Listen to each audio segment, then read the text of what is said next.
समझ में नहीं आई। सबसे ज्यादा विरोध करने वाला लालू यादव जी का खानदान बेगूसराय में कन्हैया का, सबसे ज्यादा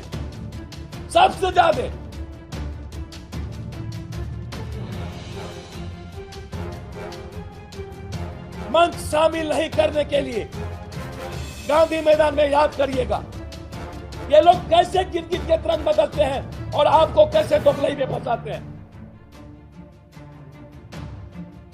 कोरोना वायरस में गायब कन्हैया, बाढ़ में गायब, बलात्कार में गायब, मर्डर में गायब, बेगूसराय में कहीं भी एक भी एनआरसी की मीटिंग में क्यों नहीं गया? ये अपने बीहट में क्यों नहीं गया? क्योंकि इनको अपने जात में भी ठेस बचाना था। ये वो लोग हैं जो सिर्फ राजनीति का सौदा करते हैं। ये ऐसे लोग, और आज इन्हें पसंद है, कभी माले पसंद हो जाता है, कभी सीपीएम पसंद हो जाता है, जिनको इन्होंने बर्बाद किया शुरू से लेकर के वामपंथी राजनीति को बर्बाद करने में। ये वामपंथी राजनीति कैसे कर सकते हैं? समझने की कोशिश करिएगा।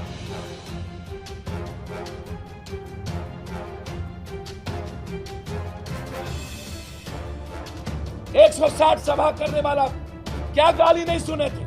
कोरोना वायरस में पप्पू यादव भगवान हो गए, फिर बाढ़ में महाभगवान हो गए, पटना में भगवान थे, एनआरसी में चूतिया हो गए थे। जब मेरी कोई विचारधारा की बात आती है तब ठीक, लेकिन जब दूसरों की विचारधारा की बात आती है तो ठीक नहीं। मतलब हम पर पड़े तो ठीक, तुम पर पड़े तो गलत। ये कैसे संभव है? यही बात पप्पू यादव हर दिन का। और आज बिहार में अमीन की लड़ाई पर चर्चा नहीं होती।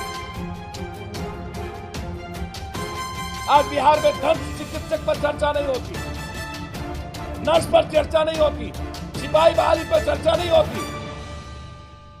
राजनीति पर चर्चा होती है। कौन कितना सीट लड़ेंगे, सबको अधिकार है। ओबीसी साहब, आप झारखंड में भी लड़ने गए, 2000-4000 सीट आप वहां भी डिस्टर्ब करने की कोशिश किया। आपका स्वागत करेंगे हम। डॉक्टर कपिल पर बोलिए ना, डॉक्टर कपिल को निकालिए। आप इतनी गालियां देते हैं को अन्य लोगों को, आप पर केस क्यों करता बीजेपी? एक तरफ आरएसएस का कबाल और एक तरफ आपका कबाल, दोनों कबाल सजा रहता है। और नेचुरल कबाली चलती रहती है। प्लीज बचाइए इस मुल्क को, इस जात की राजनीति, हिंदू मुसलमान की राजनीति से। जीडीपी माइनस चला गया, गरीबी पर चोट है। आज सवाल गरीबी का है, आज सवाल लालू यादव के परिवार का नहीं है। मैं यादवों से कहना चाहूंगा, बिहार का सवाल है, लालू यादव के खानदान का सवाल नहीं है। यादव का सवाल नहीं है, बिहार और बिहारियों का सवाल है। और यदि यादव का सवाल है, क्या किसी गरीब और पिछड़ों का सवाल है, उसमें मैं भी एक ईमानदार इंसान। चुनाव आता है तो ये लोग इस्तेमाल करते हैं। इतनी बड़ी बड़ी घटना घट गई। गोपालगंज में संजय यादव मुखिया को जेल में, आज मैंने एसपी से बात किया, लगातार टॉर्चर हो रहे हैं। सहरसा में हमारे मित्र का एक्सीडेंट हुआ, भाई हैं जिला पार्षद विजेंद्र यादव। पूर्णिया में ममता नायक जी नहीं रहे। दरभंगा में दंगा हुआ 4 दिनों तक, कहां थे ये लोग?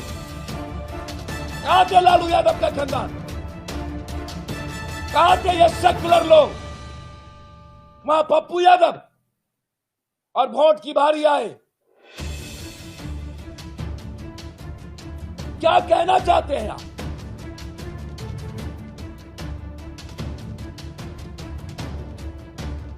कोई और इंसान नहीं है मेरे खून और नस में। बुद्ध की विचारधारा, इस्लाम की विचारधारा, नानक, महावीर, कबीर, राम, कृष्ण की विचारधारा का संगम है। हमें कोई चैलेंज नहीं कर सकता। हम नहीं है हिंदू मुसलमान, हम नहीं है ज्यादा बैकवर्ड फॉरवर्ड। लेकिन बिहार कहां जा रहा है, इसको बचाइए। बिहार के मजदूरों पर हमला हुआ, स्किल का क्या हुआ, इसको बचाइए। बिहार के यूथ की क्या स्थिति है, इसको बचाइए। आज ये सवाल था पप्पू यादव का।